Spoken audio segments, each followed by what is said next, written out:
I just lose it. I lose it. And I was so good there. It was so good.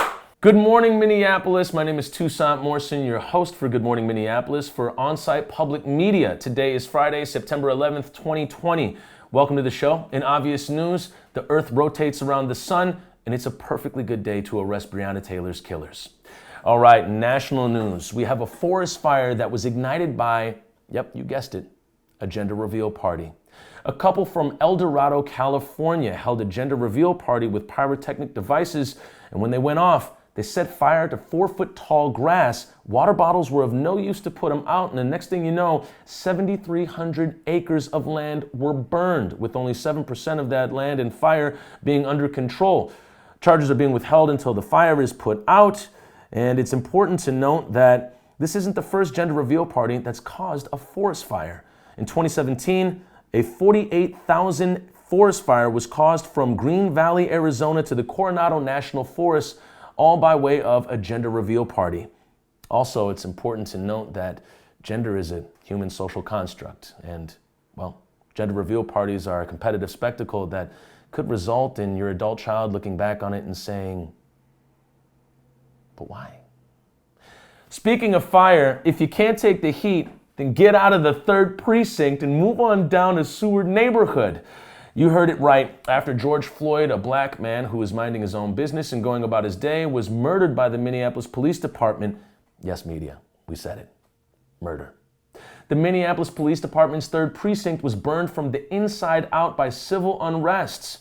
Now, a week ago, the Minneapolis City Council voted on a proposal to fund a temporary 3rd precinct to the tune of $4.8 million, showing that they actually can house displaced people, as long as they're cops.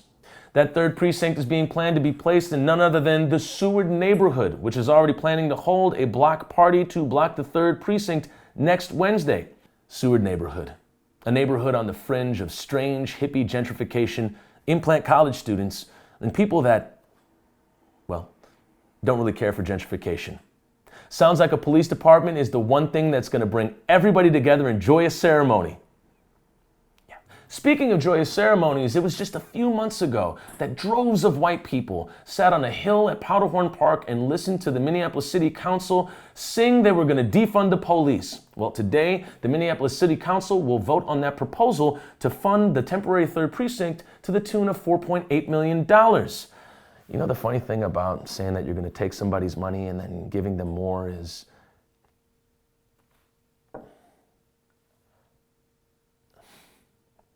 anywho, today is particularly important because today we will find out if 4 officers will officially be tried in the murder of George Floyd. Again, media, it's so easy. Murder. Yeah. It's important to note that it's standard protocol for a defendant's attorney to move for the dismissal of charges. It happens all the time, just with a lot less attention than this one's going to get. It's also standard procedure for officers to try and dodge charges under probable cause. They'll be going before Judge Cahill, a judge who hasn't had a dismissal for probable cause in 17 years. But then again, you never know.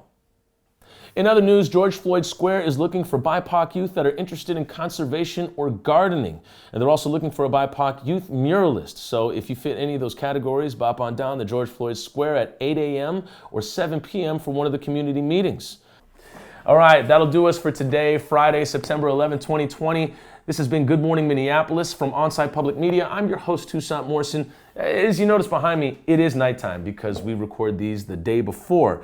We are running a GoFundMe that's going to allow us to maybe film the day of and even do it live. So if you want to go to the link below, that is our GoFundMe. Thank you so much for watching. We appreciate it. And if you have any comments or questions, put them in the comments below or DM us because you're probably going to do it anyway. All right, later.